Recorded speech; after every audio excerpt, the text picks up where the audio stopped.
Something unbelievable has just happened in British politics, and it's already sending shockwaves through Westminster. Just moments ago, Prime Minister Keir Starmer faced one of the most humiliating moments of his leadership. The UK border force, the very team responsible for protecting Britain's borders, has reportedly turned their back on him, both literally and politically, at a time when he needed their full support. This shocking move couldn't have come at a worse moment, with Starr already facing rising criticism over his handling of immigration and national security. What really happened behind the scenes? Why are government insiders calling this a total breakdown of authority? Let's break it down step by step. Reports started pouring in earlier today from multiple government sources that the UK Border Force, one of Britain's most crucial national security agencies, has refused to cooperate with directives issued by Prime Minister Keir Starmer's office. The event unfolded during what was meant to be a carefully managed government appearance focused on immigration control and border management, a topic that has already caused serious political headaches for the Prime Minister. Witnesses say the tension in the room was visible even before the cameras started rolling. Starmer, determined to show strong leadership, was expected to announce a new set of measures aimed at tightening border operations and responding to growing public anger over illegal immigration and migrant processing delays. But instead of support, he was met with resistance.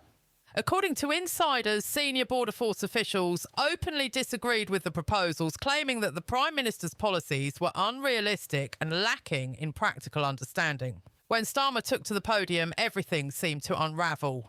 Several Border Force representatives who were expected to stand alongside him reportedly stepped back, a symbolic act that didn't go unnoticed. Cameras captured the awkward moment as Starmer tried to continue his speech while key figures quietly walked away or refused to applaud.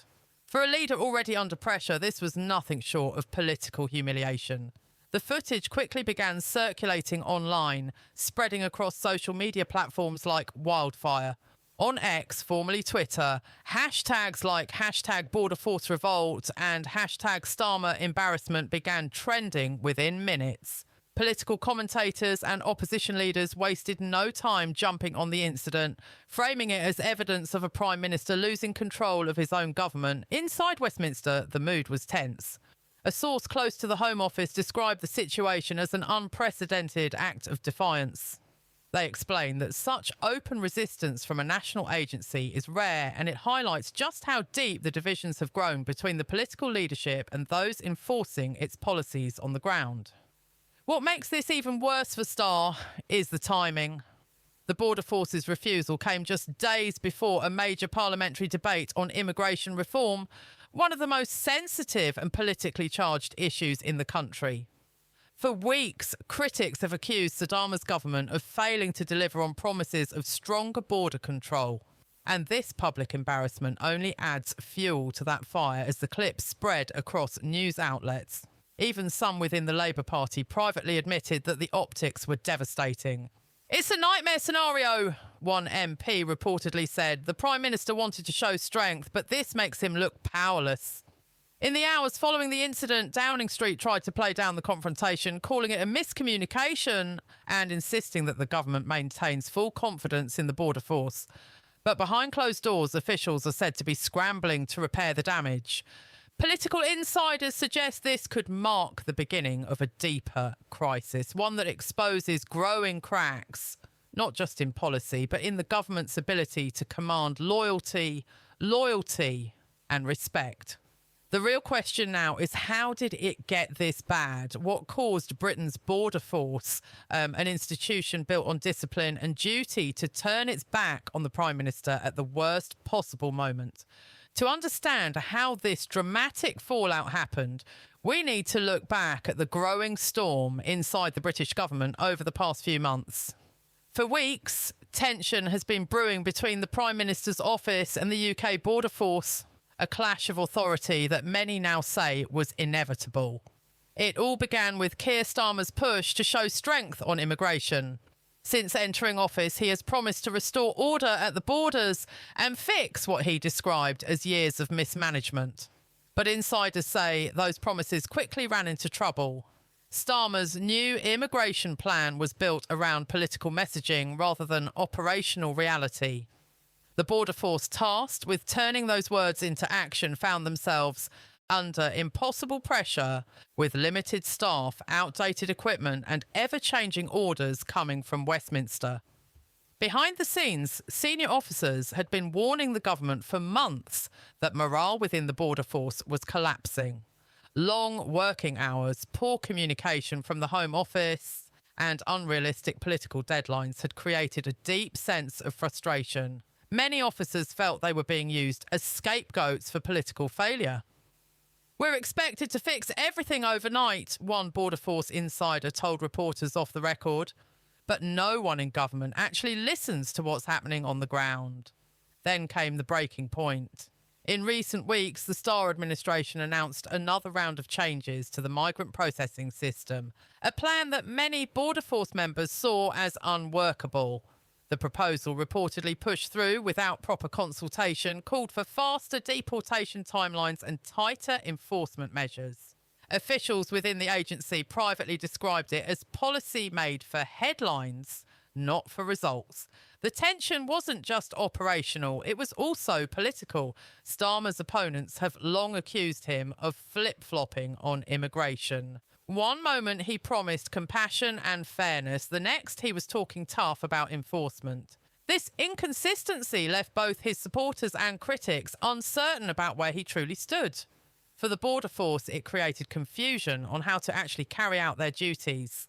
Every week the message changes, said another source familiar with the situation. "We can't tell if we're supposed to be firm or flexible." And while Starr was fighting for control at home, public pressure was mounting across the country. Stories of overcrowded migrant facilities, security lapses and growing public dissatisfaction were making headlines. The government's approval ratings on border management were slipping fast and Starr needed a win, a big one. That's why today's event was supposed to be different. It was meant to be his moment to regain authority, to show the British people that he was taking control. But instead of unity, he was met with silent resistance, the most powerful symbol of rebellion any government could face. Political analysts now say this wasn't just a single embarrassing moment. It was the result of months of ignored warnings and poor leadership decisions. The Border Force's act of defiance was not spontaneous, but it was the culmination of deep frustration and mistrust that had been building for a long time. And while Starmer may try to dismiss it as a communication error, insiders suggest something far more serious is at play. A loss of faith in his leadership from within the very system meant to enforce his authority. What's even more worrying for the government is that this could inspire others within the public sector to push back as well. When the people responsible for enforcing policy begin to question those giving the orders, it signals the government on the edge of losing control. As one former Home Office official bluntly put it, this isn't just a border force issue anymore. It's a leadership crisis, and Starmer is standing right in the middle of it. The day of the confrontation began like any other government press event, tightly scripted, carefully timed and designed to project confidence. Cameras were in place. Reporters were gathered, and the backdrop proudly displayed the message, "Stronger borders, safer Britain." Starmer walked in looking determined, ready to reclaim the narrative on immigration after weeks of negative headlines. But within moments, the carefully constructed image of control started to fall apart. As Starmer stepped up to deliver his speech, senior members of the UK Border Force were positioned beside him, a visual meant to signal unity and support. Yet behind those calm faces, there was visible tension. Some officers exchanged uneasy glances, others kept their hands folded, avoiding eye contact. According to one journalist present at the scene, you could feel the air shift.